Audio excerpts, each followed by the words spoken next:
Let's start with the third chapter of business study, business environment. सबसे पहले हम देखेंगे बिजनेस एनवायरनमेंट की डेफिनेशन। बिजनेस एनवायरनमेंट क्या होता है? सम टोटल वो सारी चीजें, कौन कौन सी? All individual. इंडिविजुअल कौन? जो लोग जुड़े हुए हैं बिजनेस से। अभी हम देखेंगे कौन होते हैं इंडिविजुअल की कैटेगरी में, कौन कौन लोग आएंगे। All individual. इंस्टीट्यूशन, इंस्टीट्यूशंस यानी ऑफिसेस या फिर कुछ जो लोग बिजनेस से जुड़े हुए हैं इंस्टीट्यूशन को भी हम देखेंगे कौन कौन। And other forces, other forces में हमारी और भी फोर्सेस है that are outside the control of business, जो बिजनेस के कंट्रोल में नहीं होता है। बिजनेस चाहता है वैसी वो चीजें नहीं होती है। Enterprise but affect it's performance, लेकिन उसके हाथ में नहीं है वो उसको चेंज करना, लेकिन उसके परफॉर्मेंस पे असर डालती है। जैसे बारिश हमारे कंट्रोल में नहीं है, या फिर अर्थक्वेक है, या कोई भी नेचुरल कैलेमिटी है वो हमारे कंट्रोल में नहीं है। उसी तरह कुछ चीजें होती है जो बिजनेस के हाथ में नहीं होता है, लेकिन वो पॉजिटिव या नेगेटिव असर डालता है बिजनेस के ऊपर। तो वो होता है बिजनेस एनवायरनमेंट। ये इसकी डेफिनेशन हो जाएगी, ये लिखना है। और हम देख लेते हैं कि कौन कौन सी चीज़ें कैसे असर डालती है और उन चीज़ों का मतलब क्या है। यहाँ पर है बिजनेस एंटरप्राइज, यानी आपका बिजनेस। ये आपका बिजनेस है और ये सारे फैक्टर हैं जो कि इसके ऊपर इम्पैक्ट डाल रहे हैं, असर डाल रहे हैं, जिसका इसके परफॉर्मेंस पर असर हो रहा है। पहला हमने देखा था इंडिविजुअल। इंडिविजुअल में कस्टमर आ जाएगा। कस्टमर अगर किसी बिजनेस का प्रोडक्ट नहीं खरीदेगा या किसी बिजनेस का प्रोडक्ट ज़्यादा खरीदेगा तो उसके परफॉर्मेंस पर असर आएगा। नहीं खरीदेगा तो परफॉर्मेंस नीचे जाएगा, खरीदेगा तो परफॉर्मेंस ऊपर होगा। उसके होलसेलर, होलसेलर और शेयर होल्डर्स। शेयर होल्डर इसके बिजनेस में पैसा लगाएंगे तो बिजनेस में लिक्विडिटी बढ़ेगी और वो आगे एक्सपेंशन कर पाएगा। तो इनके ऊपर भी ये डिपेंड करता है। ये डिपेंड तो करता है लेकिन ये इसके कंट्रोल में नहीं है। कस्टमर कंट्रोल में नहीं है बिजनेस के। बिजनेस बोल नहीं सकता है जबरदस्ती कि मेरा प्रोडक्ट खरीदो। उसको अच्छा लगेगा तभी वो इसका प्रोडक्ट को परचेस करेगा। फिर शेयर होल्डर, शेयर होल्डर को भी वो जबरदस्ती नहीं कह सकता है कि मेरी कंपनी में पैसा लगाओ, है ना। वो तो उनकी मर्जी है, परफॉर्मेंस अच्छा हुआ तो वो पैसा लगाएंगे। उनके डीलर से उनके साथ जो बिजनेस करने वाले हैं उनको भी वो जबरदस्ती तो अपने साथ नहीं ला सकता। उनको होगा पसंद तो वो आएंगे या फिर वो दूसरे बिजनेस के साथ जुड़ेंगे। तो इंडिविजुअल में इतनी कैटेगरी है, ये हमने ऐसे एग्जाम्पल ले लिया है। इंस्टीट्यूशन में बहुत सारे गवर्नमेंट इंस्टीट्यूशंस होते हैं, जैसे टैक्स डिपार्टमेंट है या फिर कॉम्पिटिटर्स है। इनका भी काफ़ी इम्पैक्ट होता है बिजनेस के ऊपर। मेन चीज़ है इम्पैक्ट तो बहुत सारी चीज़ों का होता है, लेकिन अगर अंदर की चीज़ों का इम्पैक्ट होगा तो बिजनेस एंटरप्राइज संभाल सकता है। फॉर एग्जाम्पल अगर यहाँ पे किसी ने स्ट्राइक कर दी तो वो दूसरे जो भी एम्प्लॉय है उनके साथ वो काम करवा सकता है, लेकिन इन चीज़ों के ऊपर इसका कोई कंट्रोल नहीं होता है। दो ही चीज़ इसमें देखेंगे, कंट्रोल नहीं होता और इफेक्ट ऑन परफॉर्मेंस। ये दो चीज़ होती है business environment. Business environment control नहीं है बिजनेस का और परफॉर्मेंस के ऊपर असर डालता है। इंस्टीट्यूशन देखा, government institution, tax department, competitor हो सकते हैं। इकोनॉमिक फैक्टर में इकोनॉमिक कंडीशन हो सकती है।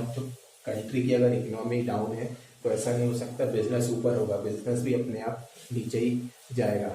अपनी कंट्री या फिर दूसरी कंट्री, ग्लोबलाइजेशन के टाइम पे तो दूसरी कंट्री का भी अगर परफॉर्मेंस अच्छा नहीं है तो वो हमारी जो भी कंपनीज है जो यहाँ काम कर रही है उस पर असर डालेगा, क्योंकि आजकल कंपनीज भी ग्लोबल हो चुकी है।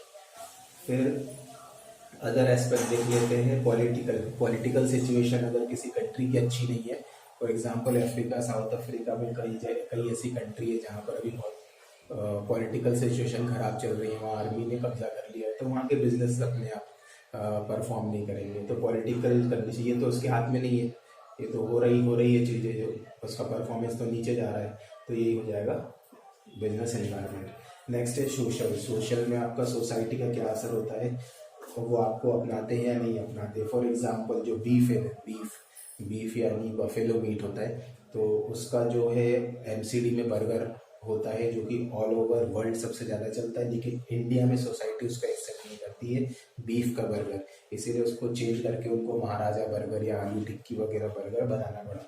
तो यूएसए में लेकिन वही बर्गर लार्जेस्ट सेलिंग बर्गर है। तो सोसाइटी यहाँ की इस चीज़ को एक्सेप्ट नहीं करती, इसीलिए उस बिजनेस को भी अपना प्रोडक्ट को चेंज करना पड़ा। तो यही हो गया एक नेक्स्ट एग्जांपल बिजनेस एनवायरनमेंट का। अगला है टेक्नोलॉजिकल। टेक्नोलॉजिकल चेंजेस आएगा तो वो भी आपके बिजनेस पर इम्पैक्ट डालेगा। जैसे नोकिया कंपनी थी जो कि टच पैड फ़ोन नहीं बनाती थी, वो कीपैड वाले फ़ोन्स बनाती थी। जैसे ही टच पैड वाले फ़ोन आए तो उसका बिजनेस पूरी तरह ख़त्म हो गया। अभी नोकिया तो बंद हुई mobile company.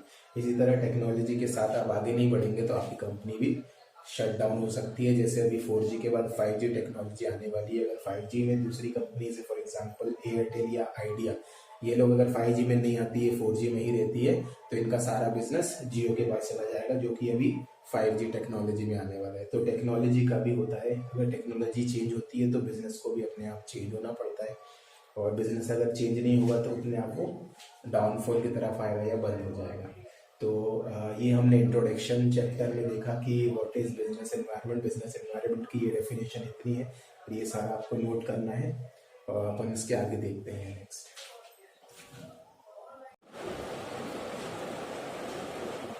Students, 12th class business environment, next topic है फीचर्स ऑफ बिजनेस एनवायरनमेंट। इसको फीचर्स को आप कैरेक्टरिस्टिक भी बोल सकते हैं। तो 1 2 3 4 5 6 7 टोटल 7 फीचर्स हैं इसके।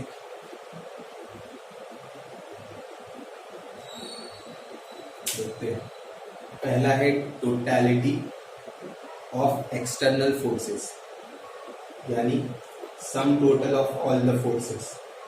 तो बिजनेस एनवायरनमेंट में सारी फोर्सेस इंक्लूड होकर इफेक्ट डालती है, जिसमें पॉलिटिकल, इकोनॉमिकल, टेक्नोलॉजिकल, सोशल, इन सभी को मिलाकर बोला गया है एक्सटर्नल फोर्सेस। तो ये सारे ही फोर्सेस का असर पड़ता है बिजनेस एनवायरनमेंट के ऊपर। इंटर रिलेटेड मतलब होता है काफ़ी चीज़ें एक दूसरे से जुड़ी हुई होती है। Different part of business environment are inter related. अलग अलग पार्ट जो है बिजनेस एनवायरनमेंट के वो इंटर रिलेटेड होते हैं और फिर जाके वो इम्पैक्ट डालते हैं। 2 3 या 4 चीज़ें एक साथ मिलकर फिर उसका इम्पैक्ट होता है। जैसे कि लाइफ एक्सपेक्टेंसी, अगर लाइफ एक्सपेक्टेंसी बढ़ती है, ठीक है, लोगों की लाइफ एक्सपेक्टेंसी बढ़ती है कि हमें ज़्यादा जीना चाहिए, हेल्दी फूड लेना चाहिए, तो ये अवेयरनेस ऑफ हेल्थ क्रिएट होगी इससे, जिससे कि किन चीज़ों की डिमांड, ये 2 चीज़ें इंटर रिलेटेड कर रही है। अगर लाइफ एक्सपेक्टेंसी बढ़ रही है और पब्लिक में अवेयरनेस ऑफ हेल्थ भी बढ़ रहा है, तो ये किन प्रोडक्ट पे इम्पैक्ट डालेगी, तो इसमें decrease in the demand of unhealthy product. तो अनहेल्दी प्रोडक्ट की डिमांड तो कम हो जाएगी, जैसे कि कोल्ड ड्रिंक, फ्राइड आइटम्स, इनकी डिमांड क्या हो जाएगी, कम हो जाएगी। इन 2 चीज़ों के इम्पैक्ट से जो ये बिजनेस करने वाले लोग हैं, फ्राइड चिप्स, फ्राइड आइटम्स या कोल्ड ड्रिंक का, तो इनके बिजनेस पे नेगेटिव इम्पैक्ट आएगा। लेकिन पॉजिटिव इम्पैक्ट किन पर आएगा, जो हेल्दी फूड आइटम्स बनाते हैं, आयुर्वेदिक आइटम्स बनाते हैं, ऑर्गेनिक आइटम्स बनाते हैं, इनके सेल्स में एकदम से जंप आ जाएगा। अगर ये दोनों चीज़ें इंटर रिलेटेड हो जाती है, तो ये इंटर रिलेटेड कंसेप्ट बोला है कि 2-3 चीज़ें मिलाकर एक इम्पैक्ट लाती है। उस इम्पैक्ट का फिर असर होता है बिजनेस के ऊपर, कहीं पे नेगेटिव होगा, कहीं पे पॉजिटिव होगा। हेल्दी चीज़ों के ऊपर पॉजिटिव इम्पैक्ट होगा और अनहेल्दी पे नेगेटिव इम्पैक्ट होगा। फिर देख लेते हैं स्पेसिफिक एंड जनरल फोर्सेस। 2 तरीके की फोर्सेस काम करती है बिजनेस एनवायरनमेंट में। एक होती है स्पेसिफिक फोर्सेस। स्पेसिफिक फोर्सेस में आती है आपकी investor, customer, competitor and supplier.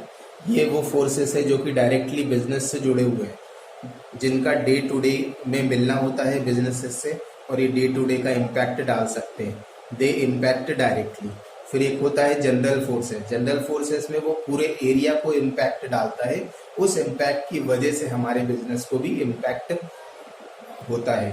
तो जनरल फोर्सेस में आ जाएगा सोशल फैक्टर आ जाएगा, पॉलिटिकल फैक्टर आ जाएगा, फिर नीचे इसमें आपको शायद नहीं दिख रहा होगा लीगल फैक्टर है, और इसके नीचे टेक्नोलॉजिकल फैक्टर है जो हम डिस्कस कर चुके हैं। तो ये सारी चीज़ें क्या है, ये डायरेक्टली तो जुड़े हुए नहीं है हमारे बिजनेस से, लेकिन ओवरऑल अगर इनमें चेंज आता है तो इसकी वजह से हमारे बिजनेस के ऊपर भी इम्पैक्ट पड़ता है। तो ये 2 फोर्सेस है, स्पेसिफिक और जनरल फोर्स। नेक्स्ट पॉइंट है डायनेमिक। बिजनेस एनवायरनमेंट कैसा होता है, डायनेमिक इन नेचर होता है, जो कि हमेशा चेंज होता रहता है। एक ही तरीके का एनवायरनमेंट तो होगा नहीं, जिस तरीके से एक ही सीजन नहीं हो सकता, उसी तरह एक ही तरीके का बिजनेस एनवायरनमेंट नहीं हो सकता है। तो आपका ये चेंज होता रहता है। अगर आप अभी अपने बिजनेस में अच्छा कर रहे हो तो आगे चल के हो सकता है आपका एक न्यू कॉम्पिटिटर आ जाए, तो उसकी वजह से आपको आपके बिजनेस में इम्पैक्ट पड़े, आपकी सेल्स डाउन हो जाए। Change in the customer preference, customer का प्रेफरेंस चेंज हो जाए, है ना। कभी वो ऑयली फूड ज़्यादा खा रहा था, अब जाके उसको हेल्दी फूड चाहिए, तो उसका प्रेफरेंस चेंज हो सकता है, तो इससे आपके बिजनेस में भी इम्पैक्ट हो सकता है। टेक्नोलॉजी चेंज होती है तो उसकी वजह से भी बिजनेस पे इम्पैक्ट पड़ता है।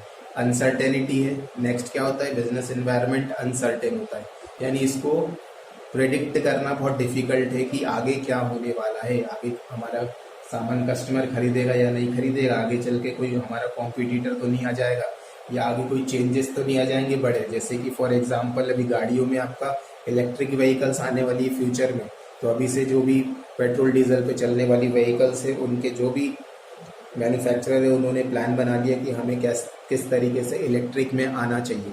अगर वो इस तरह से नहीं करेंगे तो फ्यूचर में आने वाले टाइम पे ये गाड़ियाँ तो चलेगी ही नहीं, पेट्रोल डीजल वाली।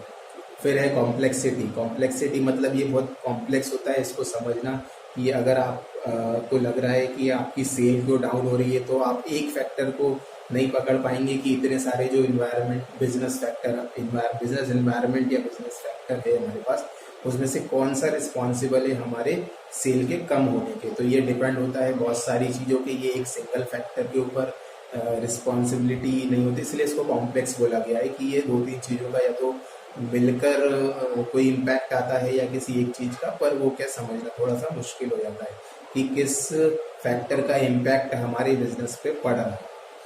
लास्ट वाला टॉपिक है रिलेटिविटी। रिलेटिविटी का मतलब है कि एक ही चीज़ हर जगह तो वर्क करती नहीं है। जैसे मैंने पिछली स्लाइड में एग्जांपल दिया था कि जो मैकडोनल्ड का बीफ वाला बर्गर है वो ऑल ओवर द वर्ल्ड तो बहुत अच्छा बिक रहा है, लेकिन इंडिया में बिल्कुल नहीं बिकता है वो। तो रिलेटिविटी मीन्स होता है environment is different for different country.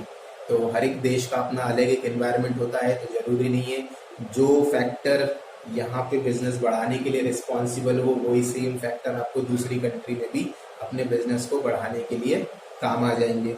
जैसे कि पॉलिटिकल कंडीशन ही अलग अलग होती है कंट्रीज की।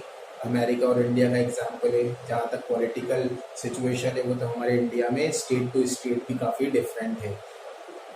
कई स्टेट में बीजेपी है, कई स्टेट में दूसरी पार्टीज है, तो यहाँ भी पॉलिटिकल चेंजेस है, तो इसकी वजह से भी हमारे बिजनेस में इम्पैक्ट आता है।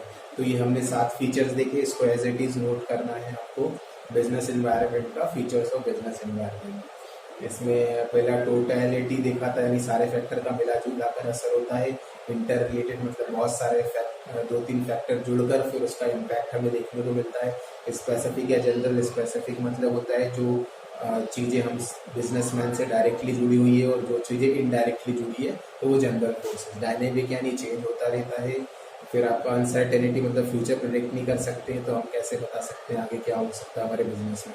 कॉम्प्लेक्स होता है, चीज़ें पहचानना मुश्किल होता है कि किस चीज़ का इम्पैक्ट बिजनेस में पड़ रहा है। और रिलेटिव कंसेप्ट है, जो चीज़ें हमारे देश में चल रही है सेम जरूरी नहीं है कोई सारी चीज़ें अदर कंट्रीज में भी चलेगी, क्योंकि हर जगह का एनवायरनमेंट डिफरेंट होता है। चलो इसके बाद देखते हैं नेक्स्ट टॉपिक क्या है।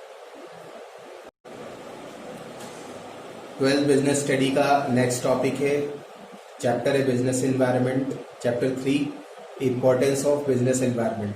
फर्स्ट हम देख रहे हैं यहाँ पे इंपॉर्टेंस में, it enable the firm to identify, यानी कि बिजनेस एनवायरनमेंट हमारे लिए क्यों जरूरी है। अगर हमें बिजनेस एनवायरनमेंट के बारे में सही से जानकारी है तो हम क्या ऐसी चीज़ें कर सकते हैं, वो चीज़ें हम देखेंगे ताकि हमारा बिजनेस उससे इम्पैक्ट कम से कम हो और उसका हम यहाँ तक कि फ़ायदा उठा सकें। तो बिजनेस एनवायरनमेंट के बारे में पता होगा तो आप अपने बिजनेस के लिए कुछ पॉजिटिव कर सकते हैं। तो पहला देखते हैं, it enables the firm to identify opportunity and getting the first mover advantage. तो अगर आपने बिजनेस एनवायरनमेंट को सही से देखा है आपकी कंपनी ने, तो आप कोई अपॉर्चुनिटी को आइडेंटिफाई कर सकते हैं। जैसे कि रिलायंस ने टेलीकॉम में अपॉर्चुनिटी को आइडेंटिफाई किया, वो तो ऑयल एंड गैस में थी, फिर रिटेल में उन्होंने अपॉर्चुनिटी आइडेंटिफाई की। इसी तरह उन्होंने टेलीकॉम में अपॉर्चुनिटी को आइडेंटिफाई किया और उन्होंने फर्स्ट थी वो कंपनी जो 4G टेक्नोलॉजी में आई, तो उनको एक तो फर्स्ट मूवर एडवांटेज भी हो गया और उनको पता था आगे आने वाला समय जो है 4G का है, तो इसीलिए उनका बिजनेस भी स्केल अप किया। सेकेंड है, it help the firm to identify threat and early warning signal. अगर कोई परेशानी है, अगर कोई प्रॉब्लम है तो बिजनेस को पहले ही पता चल जाएगा। अगर आप बिजनेस एनवायरनमेंट को अच्छे से देखेंगे, अच्छे से स्टडी करेंगे, तो आपको जो भी प्रॉब्लम है वो पहले ही पता चल जाएगी। यहाँ भी हम रिलायंस का एक एग्जाम्पल लेते हैं। रिलायंस में क्या हुआ था, उनका जो बिजनेस है वो है पेट्रोकेमिकल्स का, यानी पेट्रोल डीजल का। तो आने वाले समय में सभी लोग ग्रीन एनर्जी की तरफ डाइवर्ट होंगे, तो पेट्रोल और डीजल तो कम बिकेगा, इसलिए उन्होंने पहले ही रिटेल में डाइवर्सिफाई किया अपने बिजनेस को, और उसके बाद रिटेल में अब फिर उन्होंने टेलीकॉम में डाइवर्सिफाई किया। तो उन्होंने पहले ही थ्रेट को आइडेंटिफाई कर लिया कि हाँ आने वाले समय में ये प्रॉब्लम हो सकती है, और उन्होंने अर्ली वार्निंग सिग्नल मिल चुके थे, तो उन्होंने अपने बिजनेस को दूसरी डायरेक्शन में मोड़ दिया। थर्ड देखते हैं हम क्या बोल रहा है, it help in tapping useful resources. जो भी यूजफुल रिसोर्सेज है, बहुत सारे रिसोर्सेज हमें चाहिए होते हैं एक बिजनेस को चलाने में, जैसे मैन पावर हो गया, फाइनेंस हो गया, डिफरेंट गवर्नमेंट की परमिशंस हो गए, बहुत सारे और रिसोर्सेज हैं, लैंड रिसोर्स, वाटर, ये सारे अवेलेबिलिटी चाहिए होती है। तो अगर हम इसके बारे में पहले से पता लगा ले कि आने वाले समय में हमें क्या कितना रिसोर्स किस चीज़ों की ज़रूरत पड़ने वाली है, तो हम उस चीज़ को पहले से ही कर पाएंगे। तो वो यूजफुल रिसोर्स हम पहले एट ए टाइम पर ले पाएंगे। जैसे पैसे की ज़रूरत है, आपको एक टाइम बाद लगेगा कि 2-3 साल में हमें एक्सपेंशन करना है, तो पैसे की रिक्वायरमेंट है, तो हम उसका पहले से अरेंजमेंट कर लेंगे। तो ये बिजनेस एनवायरनमेंट हमें ये फोकस या पावर या फ्यूचर में देखने की क्षमता प्रोवाइड करता है। फोर्थ है, it help in coping with the rapid change. पता है हमें एनवायरनमेंट तो हमेशा चेंज होता रहता है, ये स्टेबल नहीं रहता है। कभी कोई चीज़ होती है पॉलिटिकली हो, चाहे इकोनॉमिकली, चाहे फिर वो नेचर वाइज हो, तो सारे चैलेंजेस आते रहते हैं। तो अगर हमें फ्यूचर में पता है कि ये चीज़ें हो सकती है, हम 100% तो जज नहीं कर सकते, पर हम एक अंदाज़ा लगा सकते हैं। तो अगर हमें ये पता है कि ये चीज़ें हो सकती है, तो हम उसके हिसाब से पहले से अपने आप को तैयारी कर सकते हैं। जैसे सुनामी आने का अगर पहले पता चल जाता है, तो उस एरिया से, कोस्टल एरिया से लोगों को हटा दिया जाता है। तो यही बिजनेस एनवायरनमेंट का फ़ायदा है। अगर आपको बिजनेस एनवायरनमेंट, अगर आप देखते हैं अपने बिजनेस के आसपास का, आपको कुछ अंदाजा है कि ये रैपिड चेंज हो रहा है, आगे क्या चेंज हो सकता है, तो आप उसके हिसाब से अपने आप को चेंज कर सकते हैं। जैसे कि अभी आने वाले टाइम में आपको इलेक्ट्रिक व्हीकल देखने को मिलेंगे, तो बहुत सारे बिजनेस जो है गाड़ियों के, वो अपने आप को इलेक्ट्रिक व्हीकल की तरफ अभी से ले जा रहे हैं। See the change around and change business according to it. अपने आसपास के चेंज को देखो और अपने बिजनेस को उसके हिसाब से ढाल दो। नेक्स्ट है 5वां point, it help in assisting in planning and policy formulation. Planning क्या होता है, एक फ्यूचर का कंसेप्ट होता है। प्लानिंग मतलब आप फ्यूचर के लिए कोई प्लान बना रहे हैं या कोई पॉलिसी बना रहे हैं, फ्यूचर गाइडेंस। तो ये चीजें आप कैसे बनाएंगे, फ्यूचर को जज करके बनाएंगे। फ्यूचर आप देखो कैसा हो सकता है, आने वाले समय में कंडीशन क्या हो सकती है, कस्टमर कौन सी प्रोडक्ट को लेना चाहता है, क्या चीजें हो सकती है, उसके हिसाब से आप अपने प्लानिंग को या पॉलिसी को फॉर्मुलेट करिए। तो ये बिजनेस एनवायरनमेंट आपको ये शक्ति देता है, ये पावर देता है कि आप पहले से ही फ्यूचर को थोड़ा जज कर सके और इसके हिसाब से अपने प्लान को और पॉलिसी को बना सके। लास्ट पॉइंट है इसमें, it help in improving the performance. अगर आप ये सब चीजें करेंगे तो आपका परफॉर्मेंस अपने आप पे इंक्रीज होगा। अगर फ्यूचर को आपने सही जज कर लिया कि हाँ ये कंडीशन हो सकती है, तो आपने अगर उसी हिसाब से स्टेप को उठाए, तो आपका बिजनेस क्या हो सकता है, इम्प्रूव हो सकती है उसकी परफॉर्मेंस। तो बिजनेस को हमेशा देखते रहना चाहिए, अंदर अपने बिजनेस के बाहर माहौल क्या चल रहा है, कौन हमारे कॉम्पिटिटर है, क्या चीज़ें ज़्यादा सेल हो रही है, कस्टमर का प्रेफरेंस क्या है, गवर्नमेंट की पॉलिसीज़ क्या है, फॉरेनर्स प्रोडक्ट के बारे में क्या सोचते हैं। तो ये सारी चीज़ें आपको पता होगी, तो उसके हिसाब से आप अपने बिजनेस को ढाल सकेंगे, क्योंकि ये कॉन्स्टेंटली क्या होता है, चेंज होता है एनवायरनमेंट। आप उसके बारे में जज करते रहिए हमेशा और परफॉर्मेंस अपना बढ़ाते चलिए। Adopt the business according to it. Okay, ठीक है, अब हम नेक्स्ट टॉपिक देखेंगे इसके बाद। Let's start new topic, chapter 3 business environment. Next topic है डायमेंशंस ऑफ बिजनेस एनवायरनमेंट। तो कितने डायमेंशंस होते हैं, यानी एरियाज, डायमेंशन को एरियाज भी बोल सकते हैं। तो 5 डायमेंशंस होते हैं। तो जैसा चार्ट में दिख रहा है, इकोनॉमिक, टेक्नोलॉजिकल, और फिर यहाँ सोशल, लीगल और पॉलिटिकल। एक एक करके डिस्कस कर लेते हैं कि ये जो एलिमेंट्स हैं ये क्या इम्पैक्ट डालते हैं बिजनेस एनवायरनमेंट पे। फर्स्ट है इकोनॉमिक एनवायरनमेंट। इकोनॉमिक एनवायरनमेंट में आ जाएगा इंटरेस्ट रेट, आपका जो बैंक हमें चार्ज करता है इंटरेस्ट रेट जब हम लोन लेते हैं। तो इंटरेस्ट रेट कम होगा तो लोग ज़्यादा पैसे लेंगे बैंक से और आपके ज़्यादा प्रोडक्ट सेल होंगे मार्केट से। ठीक है, व्हीकल लोन हो गया या होम लोन हो गया, इन पे अगर कम इंटरेस्ट लगता है तो लोग ज़्यादा लोन लेते हैं। फिर है नेक्स्ट इन्फ्लेशन। अगर महंगाई होगी तो मार्केट में प्रोडक्ट क्या होंगे, कम बिकेंगे। फिर है next change in disposable income. Disposable income अगर डिस्पोजेबल इनकम अगर बढ़ेगी पब्लिक के हाथ में, डिस्पोजेबल इनकम का मतलब होता है कि एक्स्ट्रा मनी सब खर्च करने के बाद, तो ऐसा अमाउंट बढ़ेगा तो मार्केट में प्रोडक्ट की परचेस बढ़ेगी और अकाउंट में भी पैसा डिपॉजिट होगा अगर डिस्पोजेबल इनकम लोगों के हाथ में होगी। तो डिस्पोजेबल इनकम मतलब सारे खर्चे निकालने के बाद जो एक्स्ट्रा पैसा बचता है वो। स्टॉक मार्केट अगर ऊपर जा रहा है मतलब इकोनॉमी काफ़ी स्ट्रांग है और प्रोडक्ट अच्छे से बिकेंगे तो उसमें आप अलग स्ट्रेटजी बनाएंगे बिजनेस के लिए। वैल्यू ऑफ रुपीज़ की वैल्यू भी एक इकोनॉमिक एनवायरनमेंट है, तो हम डॉलर से कंपेयर करते हैं रुपी की वैल्यू अगर ज़्यादा है तो जो इंपोर्ट करता है चीज़ों को वो फायदे में रहेगा और एक्सपोर्टर ऑपोजिट वे में। अगर रुपी की वैल्यू कम है तो एक्सपोर्टर को फायदा होता है, तो इसकी वजह से भी हमारे बिजनेस को इम्पैक्ट होता है। Next social environment. Social environment में सारी चीज़ें आएगी जो सोसाइटी से रिलेटेड है, जिसमें custom, tradition, value, social trend. Society क्या करती है, सोसाइटी की कुछ एक्सपेक्टेशन होती है बिजनेस से, तो ट्रेडिशन के लिए एग्जांपल दिया है जैसे सोशल प्रैक्टिस जो कि काफ़ी सालों साल से, सेंचुरी से चली आ रही है। जैसे कुछ फेस्टिवल्स है ये सोशल एनवायरनमेंट में आ जाएंगे, Diwali, Eid, Christmas.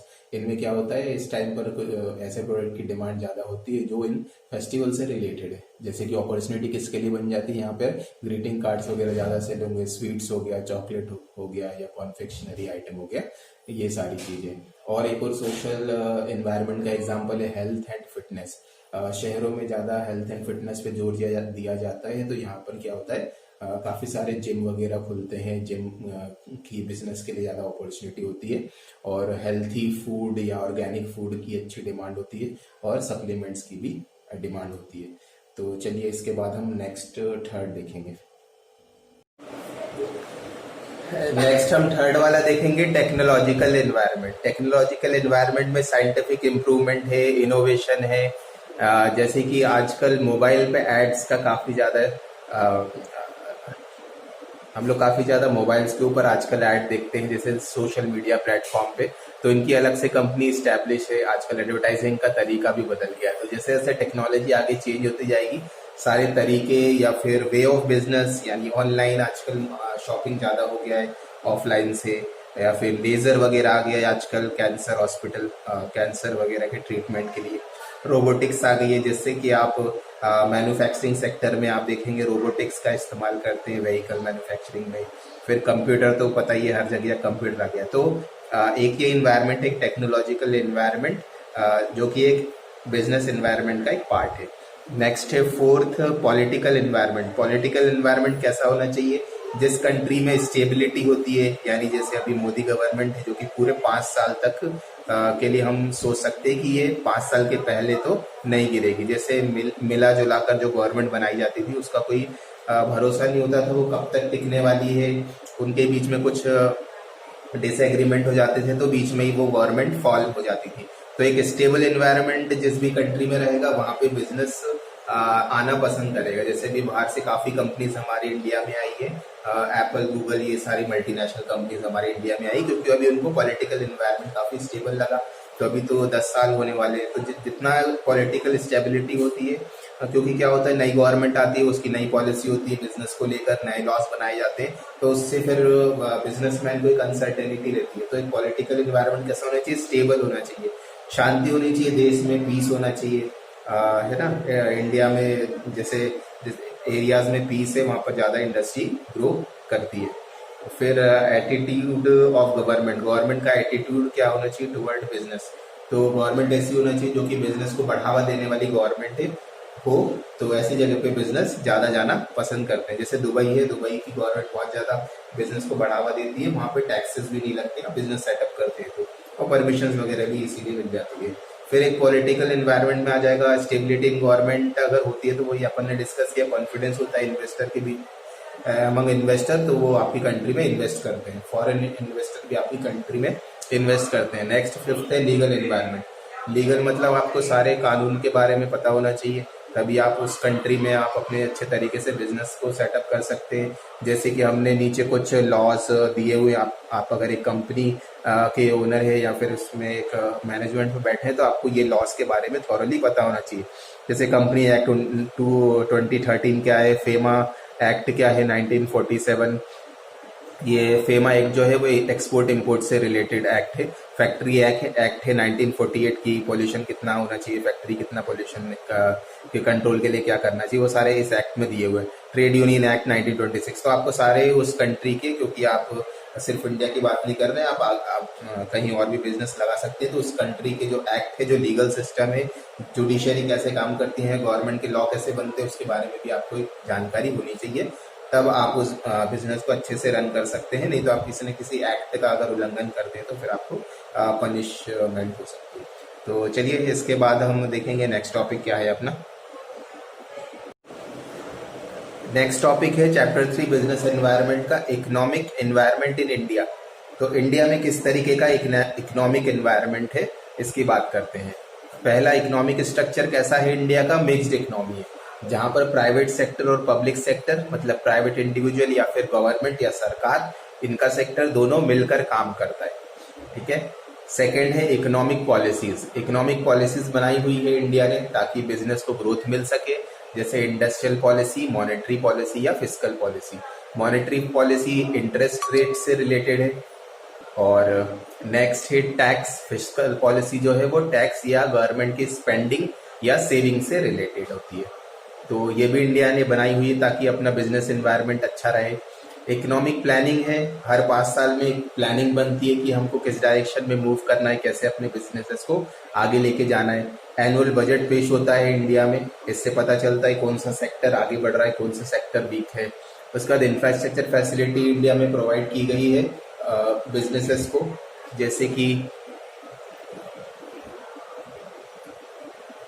Infrastructure facility में फाइनेंशियल सिस्टम बना हुआ है, बैंकिंग सिस्टम बना हुआ है, ट्रांसपोर्टेशन डेवलप किया गया है, कम्युनिकेशन आईटी को डेवलप किया गया हुआ है, और सारी कंपनी अपना जो है एनुअल रिजल्ट हर साल निकालती है। तो इससे हमें पता चलता रहता है कि हमारे जो बिजनेसेस है वो कैसे रन कर रहे हैं। फिर इसमें नेक्स्ट हमारा जो पोर्शन है, ये टॉपिक चेंज है यहाँ से, economic environment of India at the time of independence. तो अब हम जरा पीछे जाते हैं और देखते हैं कि इंडिपेंडेंस के टाइम पे हमारा इकोनॉमिक एनवायरनमेंट कैसा था। तो सबसे पहले तो जब हमें इंडिपेंडेंस मिली थी तो हमारी पूरी इकोनॉमी जो है वो किसके ऊपर डिपेंड थी? एग्रीकल्चरल इकोनॉमी थी, एक रूरल इकोनॉमी थी, जिसमें कि 70% जो लोग हैं वो एग्रीकल्चर के ऊपर डिपेंड किया करते थे, और 85% पॉपुलेशन तो विलेजेस में रहा करती थी। और जो प्रोडक्शन हुआ करता था हमारा फूड ग्रेन्स का, वो काफी ओल्डर टेक्निक से हो रहा था, तो उसमें भी काफी गिरावट थी। तो हमें तो कुछ टाइम तो बाहर से भी इंपोर्ट करना पड़ा था फूड ग्रेन्स वगैरह। फिर no good public health care system भी कुछ ठीक नहीं था। तो हमें तभी से आफ्टर इंडिपेंडेंस से अभी तक हमें काफी चीजों को सही करना पड़ा, जिससे हमारा एक इकोनॉमिक एनवायरनमेंट या बिजनेस एनवायरनमेंट अच्छा हो सके। चलिए आगे हम देखेंगे नेक्स्ट टॉपिक। नेक्स्ट हम कवर करेंगे objective of India's development plan, कि इंडिया ने ऐसा क्या किया अपने डेवलपमेंट के लिए और कौन कौन से प्लान उन लोगों ने लाए ताकि हम एक बेहतर इकोनॉमी बन सके।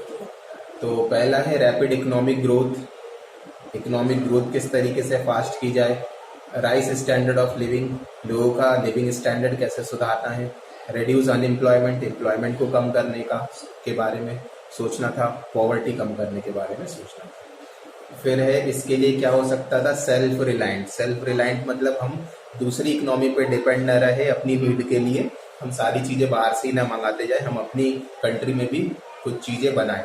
जैसे अभी आर्म्स एंड एम्यूनिशन हम लोग को दूसरों से खरीदना पड़ता है, अब हम देख रहे हैं कि हमारी कंट्री खुद बनाना चाह रही है।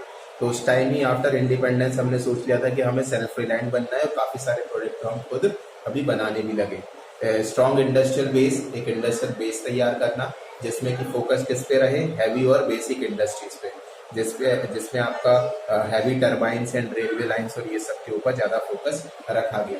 रिड्यूस किया जाए इनइक्वालिटी ऑफ इनकम, क्योंकि पता ही है 85% लोग गांव में रहा करते थे, तो इनकम में भी काफ़ी इनइक्वालिटी थी। तो कैसे इक्वालिटी लाई जाए, कैसे जॉब्स प्रोवाइड की जाए और कौन से नए सेक्टर ओपन किए जाए, इस बारे में सोचा जाने लगा।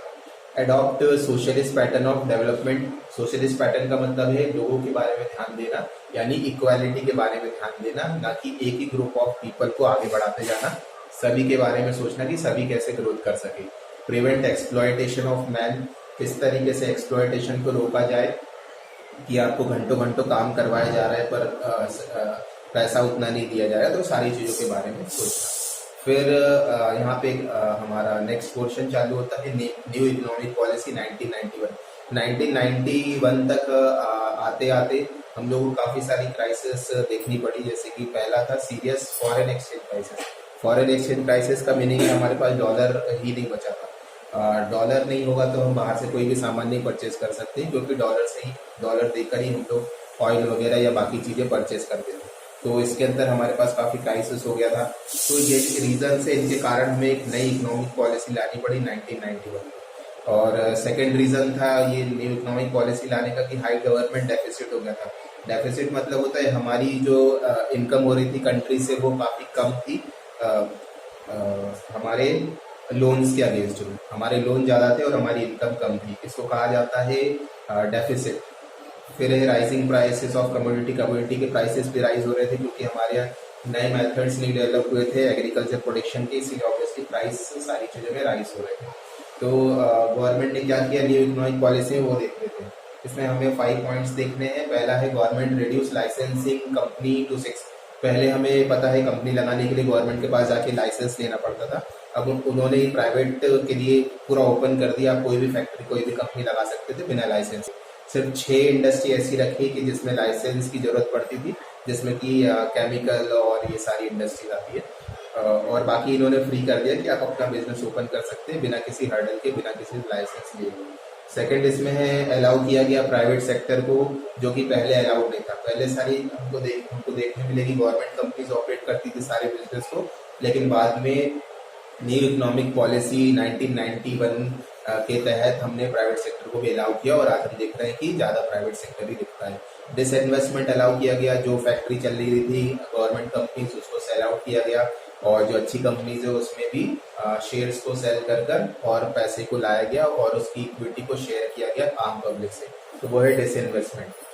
फिर है नेक्स्ट फोर्थ, एफडीआई को अलाउ किया गया, फॉरेन डायरेक्ट इन्वेस्टमेंट को अलाउ किया गया, ताकि फॉरेनर आके आपकी इंडिया में कंपनी ओपन कर सके। एफडीआई को अलाउ किया, तो पहले अलाउ नहीं था एफडीआई, पहले हमारी इंडियन कंपनी से सारा काम करती थी। लास्ट है फिफ्थ वाला FIPB, foreign investment promotion board. एक फॉरेन इन्वेस्टमेंट प्रमोशन बोर्ड बनाया गया ताकि हम ज़्यादा से ज़्यादा फॉरेन इन्वेस्टमेंट इंडिया में ला सके, बड़ी बड़ी फैक्ट्रीज कंपनीज लगा सके, जिससे एम्प्लॉयमेंट डेवलप हो सके या हमारा टैक्स रेवेन्यू बढ़ सके। तो ये सारी पॉलिसीज थी जो कि हमने न्यू इकोनॉमिक पॉलिसी 1991 के तहत की। आगे नेक्स्ट टॉपिक देखेंगे। नेक्स्ट हमें डिस्कस करना है इंडस्ट्रियल पॉलिसी 1991 से रिलेटेड 3 पैरामीटर्स या 3 चीजें हम लोग देखेंगे, जिसको हम शॉर्ट फॉर्म में LPG भी कहते हैं। L मतलब है लिबरलाइजेशन, P मतलब प्राइवेटाइजेशन और G मतलब ग्लोबलाइजेशन। ये 3 स्टेप थे जिसके कारण इंडिया जो प्रेजेंट कंडीशन में है यहाँ तक पहुँच सका। तो 1991 में हमने ये तीनों चीजें लागू की हमारे देश में। सबसे पहले लिबरलाइजेशन। लिबरलाइजेशन का मीनिंग होता है सारे रेस्ट्रिक्शन हटा देना ट्रेड पे से। पहले काफी सारे लाइसेंसेस लगा करते थे, अगर प्राइवेट कंपनी को कोई बिजनेस ओपन करना है या फिर फॉरेन कंपनी को इंडिया में आके कोई बिजनेस ओपन करना है, तो काफी सारे लाइसेंसेस लगते थे। इसकी वजह से लोग या तो बिजनेस करते नहीं थे या काफी कम लोग बिजनेस करते थे, और फॉरेन कंपनीज तो आ ही नहीं पाती थी इंडिया में। तो देखते हैं यहाँ पे लिबरलाइजेशन का यहाँ पे लिखा हुआ है remove unnecessary control and restriction.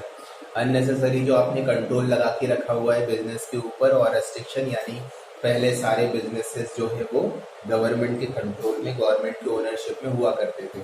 तो सबसे पहले तो आप फर्स्ट पॉइंट है एबॉलिशिंग ऑफ लाइसेंस, आपने लाइसेंस राज को खत्म किया। सेकेंड है freedom in deciding scale of business activity, आपको बिजनेस कितना बढ़ाना है, आपको बिजनेस इंडिया से बाहर ओपन करना है, आपको बिजनेस को कम करना है, ये सारे डिसीजन भी अब एक प्राइवेट ओनर ले सकता था, जो कि पहले कंट्रोल में था गवर्नमेंट एजेंसीज के। थर्ड है removal of restriction movement of goods and services. Goods and services का मूवमेंट पे जो रेस्ट्रिक्शन थे, यानी आप कुछ सामान इंडिया के बाहर से खरीद नहीं सकते थे, या कुछ सामान जो है वो आप यहाँ से बाहर बेच नहीं सकते थे। यानी सिंपल है, एक्सपोर्ट और इम्पोर्ट पे से सारे रेस्ट्रिक्शन को रिमूव कर लिए गए। Freedom in fixing the price of goods and services. पहले गुड्स और सर्विसेज की कुछ प्राइसेस गवर्नमेंट तय करती थी, उसी के हिसाब से आपको उसको सेल करना होता था। जैसे कुछ टाइम तक तो पेट्रोल डीजल के प्राइस भी गवर्नमेंट के हाथ में होते थे, अभी तो गवर्नमेंट ने उसको मार्केट रेट के ऊपर छोड़ दिया है, इसीलिए आपको काफ़ी ज़्यादा मूवमेंट पेट्रोल डीजल के प्राइसेस में भी देखने को मिलता है। तो अब ये प्राइवेट जो ओनर है, प्राइवेट बिजनेस है, वो अपने प्राइस जो भी अपने गुड्स या सर्विस वो प्रोवाइड कर रहे हैं पब्लिक को, उसके वो खुद ही डिसाइड कर सकते थे। यहाँ पर अब सरकार का या गवर्नमेंट का कोई कंट्रोल नहीं था। फिर यहाँ पे क्या हुआ, 1991 के बाद से रिड्यूसिंग टैक्स, काफ़ी सारे टैक्स कम कर दिए गए ताकि इजीली लोग आके बिजनेस कर सके और बिजनेस ओपन कर सके ज़्यादा से ज़्यादा। सिंप्लीफाई किया गया एक्सपोर्ट और इम्पोर्ट को, जो डॉक्यूमेंटेशन प्रोसेस था वो भी सिंप्लीफाई किया गया, कोई भी चीज़ें एक्सपोर्ट या बाहर से इम्पोर्ट करने के लिए। फॉरेन कैपिटल को अट्रैक्ट किया गया, क्योंकि हमारे यहाँ की जो कंपनीज थी वो इतनी कैपेबल नहीं थी कि टेक्नोलॉजी हो उनके पास, तो इसीलिए बड़ी बड़ी कंपनीज कोलैबोरेशन में बनाई गई। जैसे मारुति और सुजुकी है, मारुति गवर्नमेंट कंपनी थी इंडिया की, सुजुकी जापान की कंपनी थी जो कि टेक्नोलॉजी इंडिया में लेके आई कार मैन्युफैक्चरिंग की। हीरो होंडा बना, हीरो मुंजाल ग्रुप का है आपका, और होंडा फिर जापान से। तो हम लोगों ने ऐसे कोलैबोरेशन कर करके यहाँ तक इंडिया को लेके आए हैं टेक्नोलॉजी के डिपार्टमेंट में, और टेक्नोलॉजी को कैसे इम्प्रूव किया गया इसके बाद से, यानी फॉरेन कंपनीज को अलाउ किया गया इंडिया में वर्क करने के लिए, पहले ऐसा नहीं था। फिर है सेकंड, हम लोग देखते हैं प्राइवेटाइजेशन।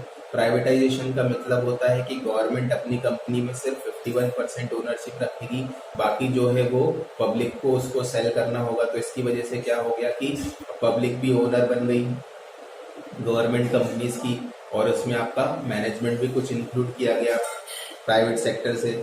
तो इससे क्या हुआ, कुछ गवर्नमेंट कंपनीज जो बंद होने की कगार पे थी वो आज अच्छा परफॉर्मेंस कर रही है, या जो परफॉर्मेंस नहीं कर रही थी गवर्नमेंट कंपनीज, उसको फुल्ली उसको सेल कर दिया गया किसी प्राइवेट को, या फिर किसी और गवर्नमेंट कंपनी में उसको एमलगेट करा दिया गया, मिला दिया गया। फिर हम देखते हैं इसका last and third point, globalization. Globalization part में क्या हुआ, ग्लोबलाइजेशन का मतलब होता है कि अब जो पूरा विश्व जो है वहाँ पे कोई रेस्ट्रिक्शन नहीं है, आप कहीं से भी सामान खरीद सकते हो, कहीं पे भी सामान को सेल कर सकते हो। तो इंडिया 1991 तक ग्लोबलाइज्ड नहीं था, वो कहीं से सामान लेना भी प्रेफर नहीं करता था, ना ही यहाँ से सेल करता था। हाँ, लेता तो जरूर था, जैसे पेट्रोल वगैरह की जो पेट्रोल डीजल है वो तो आपको परचेज ही करना पड़ता है, क्योंकि आपके इंडिया में तो है नहीं। तो हम लोग बाहर से सामान तो ले रहे थे पर बाहर एक्सपोर्ट नहीं कर रहे थे, या फिर इतना ओपनली हम लोग एक्सपोर्ट इम्पोर्ट नहीं कर रहे थे। तो हम लोगों ने ग्लोबलाइजेशन की पॉलिसी को अपनाया 1991 के बाद। तो ये 1991 वाला फिगर याद रखिए, काफ़ी क्वेश्चन में पूछ लेते हैं। नई इकोनॉमिक पॉलिसी कब आई, न्यू इंडस्ट्रियल पॉलिसी इंडिया में कब आई, या ग्लोबलाइजेशन कब हुआ, या एलपीजी पॉलिसी कब आई, तो सभी का आंसर 1991 है।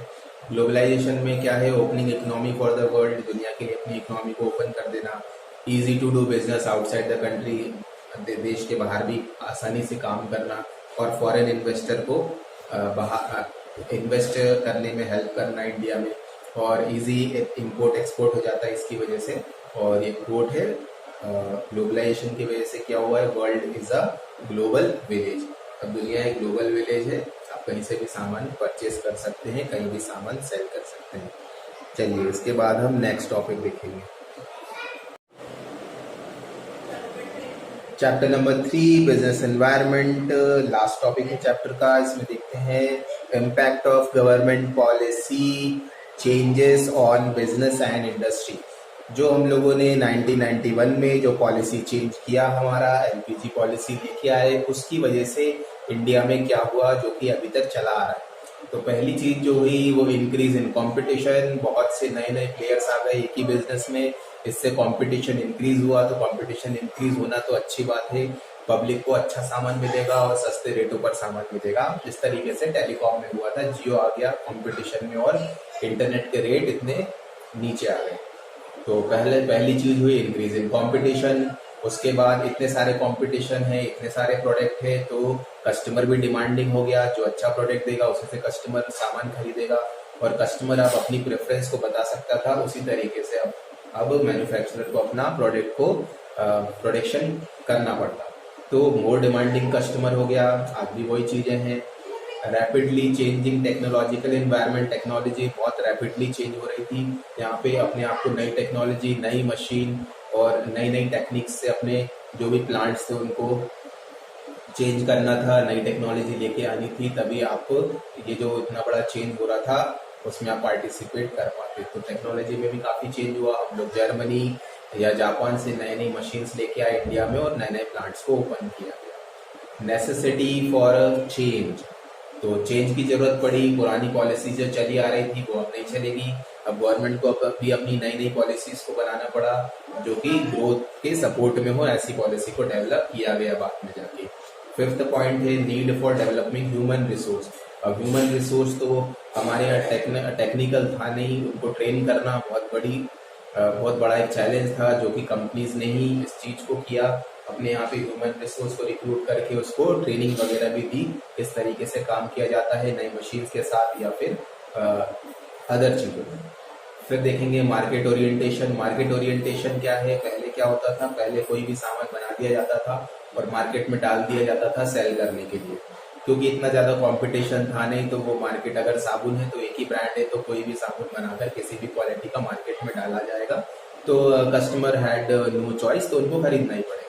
लेकिन अब 1991 के बाद इतना सारा कंपटीशन आ गया और अपना कस्टमर भी डिमांडिंग हो गया। तो अब आपको पहले मार्केट रिसर्च करनी होती है कि आपको कौन सा प्रोडक्ट चलेगा, क्या मार्केट में नहीं है, क्या नया कर सकते हैं। उसी हिसाब से आपको प्रोडक्ट को प्रोड्यूस करना पड़ेगा, फिर मार्केट में लाना पड़ेगा। तो ये चेंज आया।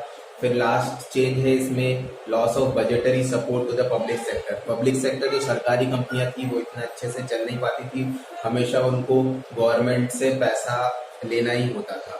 जैसे अभी तक भी इंडियन एयरलाइंस जो है वो नुकसान में चली आ रही है, पर उसको चलाना पड़ता है क्योंकि गवर्नमेंट ऑर्गेनाइजेशन है। तो गवर्नमेंट अपनी जेब से टैक्स पेयर का जो पैसा है वो उसमें डालती जा रही थी। अब ये चीजें बंद हो गई थी 1991 के बाद। जो लॉस मेकिंग कंपनीज थी उनको बोला गया अब आप या तो खुद संभालो इसको या फिर दूसरी कंपनीज को सेल आउट करो, और अब गवर्नमेंट इसमें ज्यादा पैसा नहीं लगाएगी। जिसमें चांसेस थे रिवाइवल के गवर्नमेंट कंपनीज के, उसमें थोड़ा बहुत पैसा लगाया गया, नहीं तो या तो वो सेल कर दी गई या फिर उसको प्राइवेटाइज कर दिया गया, उसका कुछ हिस्सा सेल कर दी गया। उससे जो पैसा आया उससे फिर उस कंपनी को स्टैब्लिश किया गया। मतलब अब सेल्फ डिपेंड हो गई सारी कंपनी, चाहे वो सरकारी ही क्यों ना हो। पहले तो गवर्नमेंट से सपोर्ट मिला करता था, पर अब कोई सपोर्ट नहीं मिला और उनको अपने पैरों पे ही खड़ा होना पड़ा। तो इस तरह हमारा थर्ड चैप्टर एंड होता है।